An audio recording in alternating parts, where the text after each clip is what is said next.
Hello, and welcome back to another episode of the Sonshine Boys. We're so happy to have you here. Today, you're here with Drew. And Matthew. And Matthew is not only my father-in-law, but an author for several helpful Christian books out there. And so if you've read them, you're familiar with his work. Back in 2023, it finally came out, Let's Play God's Way. And so that's a book that if you are in any sort of competition, sport, anything of the like, and you want to find, how do I do this in a way that honors God? And what I found interesting about it is it still encourages you to be competitive, to try your best, to run hard, but there's ways to do that. So if you are looking to get closer to God and you're an athlete or you're a competitor in any way, I would encourage you to pick that up. I'd also say this as a personal plug, that if you're an outreach minister in any way and you're having difficulty connecting with your guys or your ladies there playing sports, they're showing up, they're playing the game, but you're just not sure how to connect it to Christ. The book is a wonderful segue from the world that they're in and the sports that they love into faith. And so it's a great connection. But Matthew, you just came out with a new book, so I'm going to ask you to talk about that really briefly. It's Prayer from the Inside Out, and it just released, a couple weeks ago? Yes, it's Prayer from the Inside Up. Inside Up, sorry. Yes.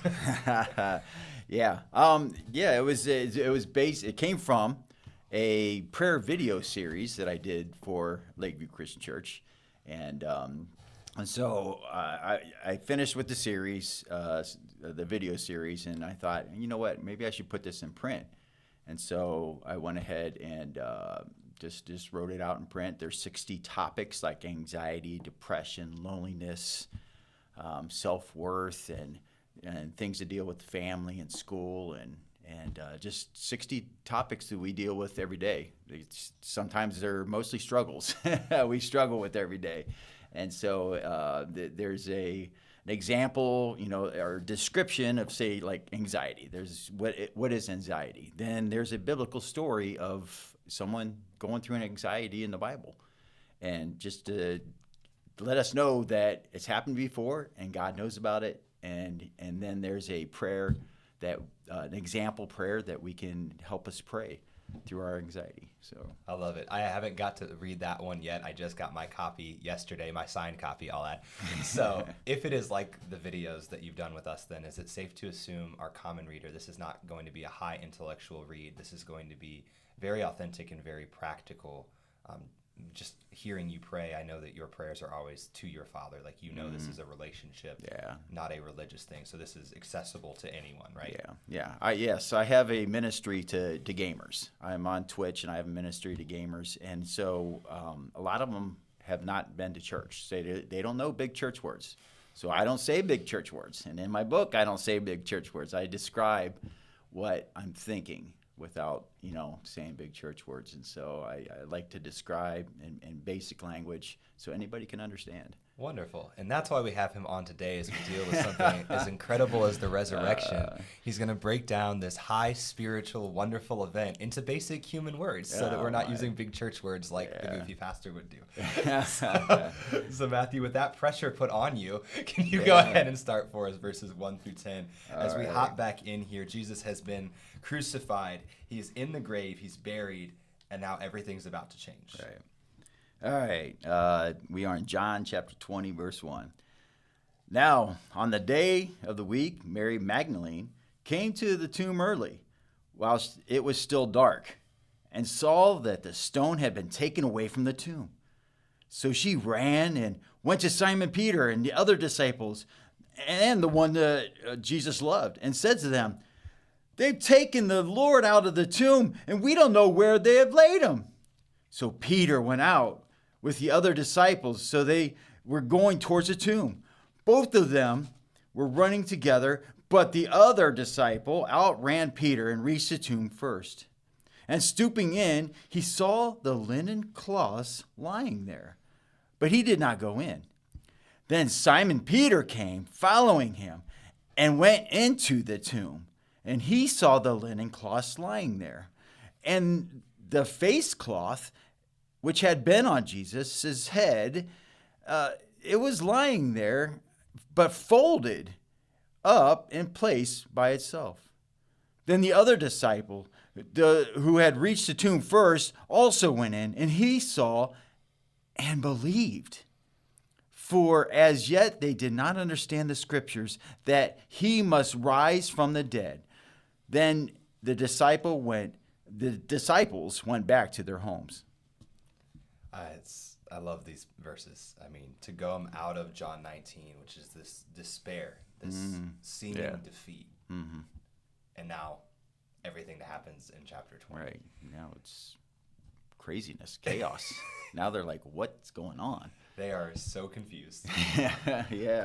Poor Mary, right? Mary's just going to the tomb to be. Yeah. Well, Luke says there's 3 of them, actually. Mm-hmm. Yeah. Luke says there's Mary of Magdalene, Mary Magdalene, and then there was Salome, and then there was Mary, the mother of Jesus. Was it not? All 3, yeah, were there. But again, I find it's, verse 10, and now Mary Magdalene and Jonah. Oh, no, it was Mary, the mother of James. Yeah, Mary, the mother of James. And Salome. The other women. Yeah. But I just find it so interesting that these women are going not expecting a resurrection. No. They don't go expecting a miracle. They're going to put spices on a stinky dead body. Right. Because bodies smell bad. Right. So I wonder how often that's the case for us. We're going through life. It's another Monday morning, right? And right. Are we really expecting for God to show up? Or are we just getting to work? Mm-hmm. And I feel like I just love that, because Mary is not expecting what is to come. But what is noteworthy is she wasn't a faithful friend. If she wasn't in the right position at the right time, any of the Marys, if you're in Luke or John, right, they wouldn't have been there. Yeah. Jesus still would have rose from the dead, and all of that glory would have happened. But would they not have missed being a part of that event? So Mary's faithfulness. But something else that's incredible. And not only her faithfulness, her I think you alluded to it, her dutifulness. You know, she felt a duty to her Savior to do this. So I say this one with caution, knowing that I'm married to one of your daughters. And she was a woman. Yeah. Which, is that not interesting? If I was going to fake a religion or a belief system and wanted, I don't think in biblical times I would have used a woman to be the first one to spread my message. Right. Yeah. Yeah, you're right. Their credibility wasn't there, and yet that's who God used to be the first one to see it. And then something interesting happens, and you having as many kids as you have, I want you to kind of explain verse 4 for us, right? It feels like the author, of course, John, goes out of his way to tell us that 2 disciples were on their way to the tomb. Yeah, there's what do you mean me with a lot of kids? You have a brother, okay, and there's a little competition I always see, because, you know, we play sports sometimes, frisbee or basketball, whatnot. And I see there's a little competition between you and your brother. And so as close as John was with Peter, there's a little competition there. They both took off, or Peter took off first, but John had to make it a point to say, yeah, I beat him there. I got him. I got him. And I do find that funny that he brings it out. But then something happens when John arrives at the tomb. He looks in. He peers in. But he doesn't go in. Right. Do you have any idea as to why he's hesitant, like what he's waiting on? I don't know. He surprised. I think he was surprised. He's caught off guard. I mean, we find that Peter just heads straight in, because we know of Peter's brashness, his boldness, his heading into somewhere before thinking, right? And maybe, I gotta respect Peter. Okay. Yeah, you gotta respect. Yeah. So you know, John. I think John was just caught off guard for a moment, and kind of lost train of thought, and just like, oh my, you know, where am I? What's happening? And so. Yeah, I definitely like that idea of confusion, because I'd probably be in the same spot as John, honestly. So Mary, someone that I trust, has come to me and said, "There's Jesus' body is in the tomb." Right. Okay, what's going on, right? We're in this investigation mode. We're going to go find out for ourselves. Not necessarily that we disbelieve that you're telling us that he's not there, but this is so out there that, like, we got to go see what's going on. Right. And so if that's the information I've been given, I'm going in with that somewhere in the back of my mind. Right. And maybe I am, where is the body? I'm trying to figure this out. Right. because it's interesting to me. I don't think that they've recognized that he's alive yet, just by verses 9 and 10. Right. And so even when Peter goes in, because you're right, Peter doesn't stop. Like, I kind of imagine, so Peter takes off first, right? Right. John passes him. Right. And then Peter's just like, "What's up, John?" and goes in first. So I feel like if Peter wrote a gospel, he would say he got there first because he made it into the tomb first. Anyway, but right. He goes in and then he sees this interesting thing. There is the linen that Jesus was wrapped in. It's just laying there. But then the part around his head is folded up nicely. Right. And I'm just, at that point, I would be asking questions like, how did this happen? Or why did whoever steal the body bring in this linen? And I think for us, we have this advantage of 20/20 hindsight that they didn't have. Mm-hmm. For us, we can see that as proof of a resurrection. Because right. Where else did the linen come from? It's very right. And Mary's first proclamation, or her first, when she went back to the disciples, she's like, somebody stole the body. Mm-hmm. Where is it? Her confusion was, and now they're like, okay, if somebody would have stole the body, all the linen would have went with them. Went with the body, so there should be nothing there. But here it is, all the linen that wrapped Jesus is still there. So they would have had to unwrap it, which would have been messy. They could have tore, could have anything, Yeah. But it's all there, nice and neat, because God is a God of neatness, not chaos, and it's all there neat and in the face linen folded. Especially as bloody and as battered as he was, I feel like something would have dried and stuck. Right. And like dried blood is a difficult thing to mess with. Right. But yeah, it fascinates me that in the midst of all of this overwhelming evidence, the two disciples that were with him, they had walked with him. They were a part of his 12. They've heard his teaching. Mm-hmm. They're faced with the evidence of a resurrection, yet they do not understand what Scripture said, that he must rise from the dead. Yeah, that's from Psalm 16:10. That I believe that's Psalm 16:10. That he will not see decay. He will not go down to. For you will not abandon my soul to Sheol, or let my Holy One see corruption. Yeah. So that's. Which is fascinating, because 3 days, 3 days you start to decay, and so Jesus rose on the third day, so he would not see the start of decay. Which is, we go back to the story of Lazarus. He that's the whole miracle in the 4 days. Is because everybody's asking, oh my goodness, he's gonna, he's past 3 days, he's already decaying, he's gonna stink. Right, but Jesus didn't get to that fourth day. He got to that, the third day. And I find that they were definitely dead is incredibly significant, and it just fascinates me that how often are we like John and Peter here, that we have been given all evidence, all proof of God's goodness, and yet.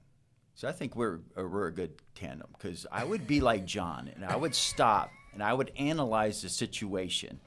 And you would just right into there, just So yeah. And I just wonder today, and again, I'm always trying to find how does this affect the way I'm living my life, and I wonder if the encouragement for us is that sometimes we're asking for more evidence, sometimes we're asking for more proof. Yeah. For John and Peter, they didn't need more evidence. They were standing in the empty tomb.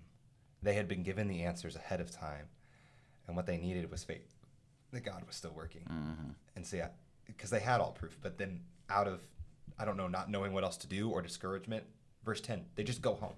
Right.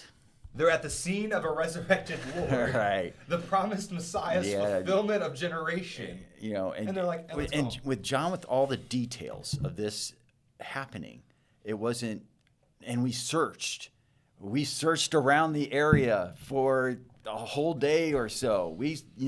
We asked questions. We said, he would have written that down, because this is very vivid in his mind, this event.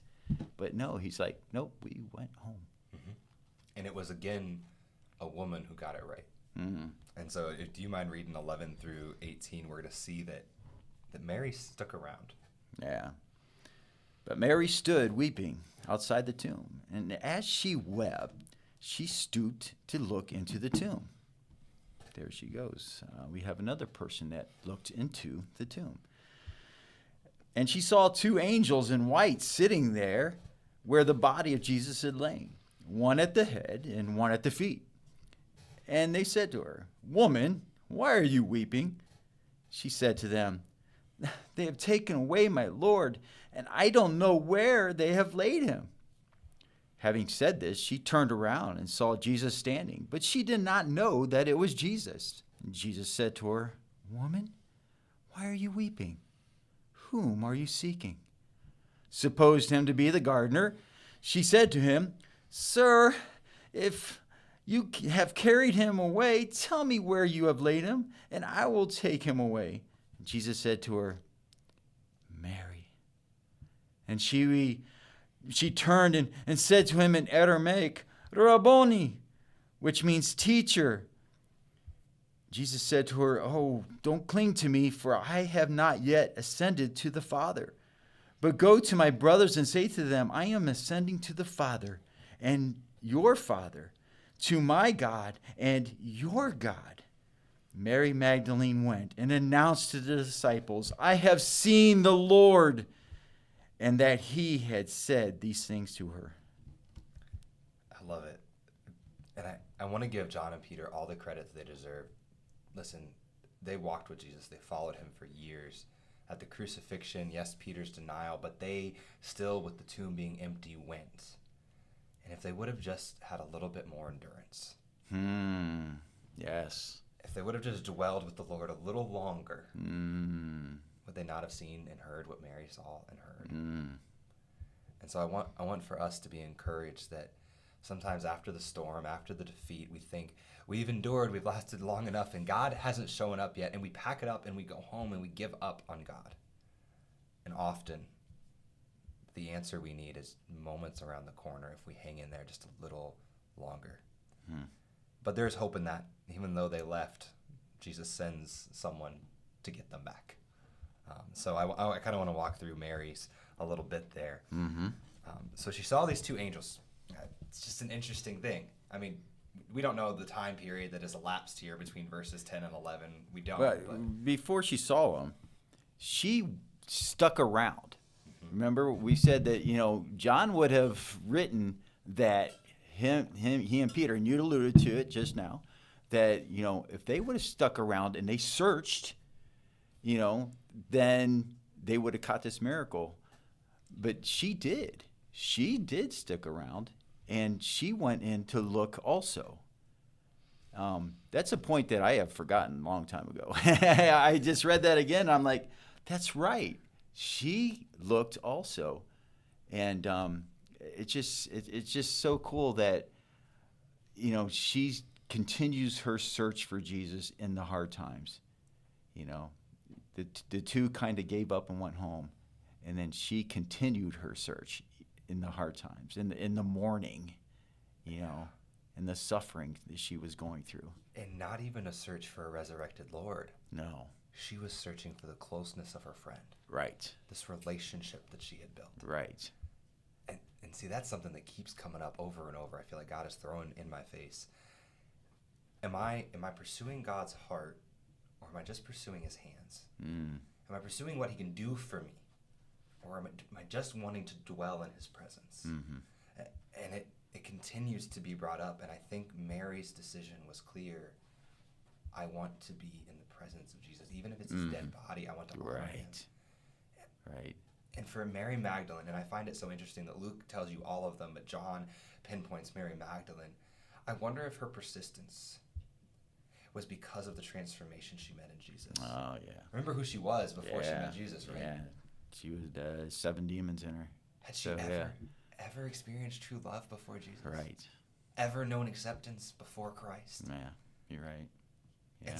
And so if that is likewise our story, whether we recognize it or not, because the same truth was there for Peter and John. Mm-hmm. Now, maybe earthly they felt like they had some love. Maybe they weren't in as dark as a place as we would view it. But in reality, they were just as depraved, just as lost, and just as in need of the true love that only Jesus had. Right. I think the difference is Mary recognized, because she recognized how great was her issues, how great was her loneliness and sin.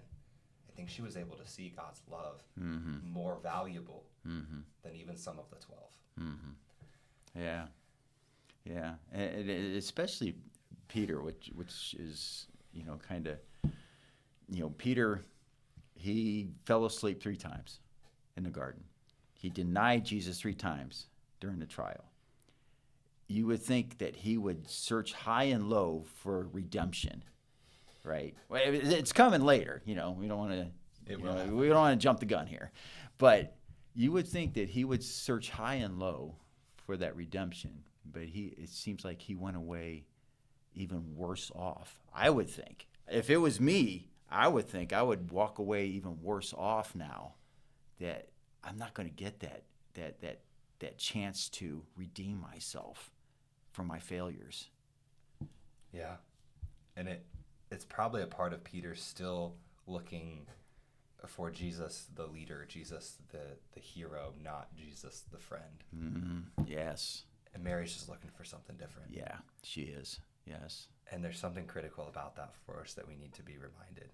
And then something so interestingly happens. I mean, she's begging, having this conversation, where's the body? I need the body. And then she doesn't recognize Jesus. Right. How does she not recognize Jesus? Well, remember, I bet you if Peter and John were there, they would have, because they were on the mountain of the transfiguration. They seen Jesus in a glorified form, and she didn't. And so I bet you if they had stuck around, they would have recognized Jesus. But now she gets to see him in a glorified form. And so there's something interesting about her not recognizing Jesus and the angels. So I can't prove my thought here on the angels at all, so do not take this as biblical fact.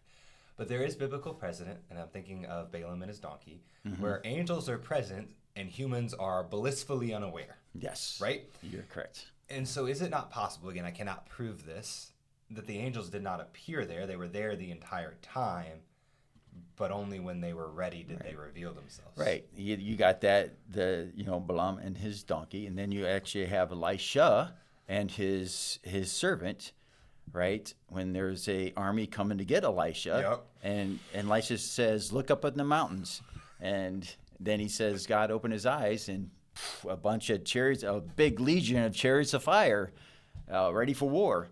And so, yes, you're right. Until the eyes are ready to see, we will not be able to see. And her eyes were ready to see. Her heart was ready to see. I find that so interesting because, again, even if the angels weren't, and they might have been very likely, but what is true is Jesus was there. But it was only when he revealed himself that she was able to understand who he was. Right. And I just think she didn't recognize the glorified face, but she recognized the voice. She was the sheep that knew her shepherd, and the shepherd knew her. And so sometimes in that waiting and that despair of John and Peter, I find comfort in knowing that just because I don't recognize or know that God is right there with me, it doesn't change the reality that he is. Yes. My lack of observation doesn't minimize God's faithfulness. Right. And that's something that I love in this passage. But then you said it's the voice, because all he says is her name. Right. That's all he has to say. That's all the shepherd has to say is your name. Mary. And she responds with, I'm assuming, enlightenment, tears. Right. Emotional response. And she does what I would do if someone I love came back to life. She runs to hug them. And then Jesus says, no, don't cling to me yet. Right. Why? Why is he not clinging to him yet? Because I've not ascended to my Father and your Father, to my God and your God. Wow, that's right out of Ruth. Sorry. No, go ahead. No. I'm. You know me. You know me. I love the Old Testament, and I just completed a journey. It took about 3 years, a journey in which I look for the fulfillment that Jesus did with his deeds and his words of the Old Testament, and this is another fulfillment of his words that that Ruth spoke, So This was Ruth to Naomi, right? When Yes. Naomi's pleading her to return home, right. and she says, "No, your people, you're my people, and your God." My God, yeah. And now So- Jesus is making that even a step further. My God, or my Father, He's- God Yahweh, I've now made it so you are his rightful child. Yes. Yes. Wow. I mean, that takes us to verse 18, which is Mary Magdalene went and announced to the disciples, "I have seen the Lord," and that he said these things to her. And so she tells them the whole story. And I don't know a better place to end an episode than there. Here's the response. In the midst of the cross, the crucifixion, the defeat, the empty tomb, the assumption of a stolen body, the assumption of loss, Jesus shows up and says her name. And upon hearing her name, she becomes a wonderful evangelist. She's restored with hope and purpose and mission, and now she's out sharing that with others. Yes. And so for us today, I'm going to ask you to close us in prayer. I just want to encourage our listening audience. If you are coming out of a cross situation and it's just been a valley season, and you're coming and something worse just happened, you're like, how did this get worse? And you show up and you're like, I've done everything I can. I'm packing it up. I'm going home. I encourage you, endure just a little longer. God is there. And when you're ready, he's going to present himself to you. And that's going to be all you need. That's going to be the strength. It's going to be the refreshing of your soul. Everything you need will be found there. So I just want you to ask you to pray for those people that are exhausted and need to hear the voice of God. Hi, Dad. You're the Father that orchestrated the death and burial and resurrection of your Son. And Dad, you drew 3 people to the tomb. 2 people went back home, but 1 yearned to see your Son. She yearned for that closeness, and she was confused and afraid and full of sorrow and hurt. But she heard the shepherd's voice, the one that she truly loved. And wow, the hope that filled her, the hope that drove her to be the first evangelist of the resurrection. Dad, we are all go through struggles in life. And we all yearn to hear that voice call our name, the shepherd that call our name. And we pray that you open our ears and open our hearts that we can receive that voice to give us hope, to give us a purpose that we're all looking for. We love you so much, and we thank you for your Son. In his name we come to you. Amen.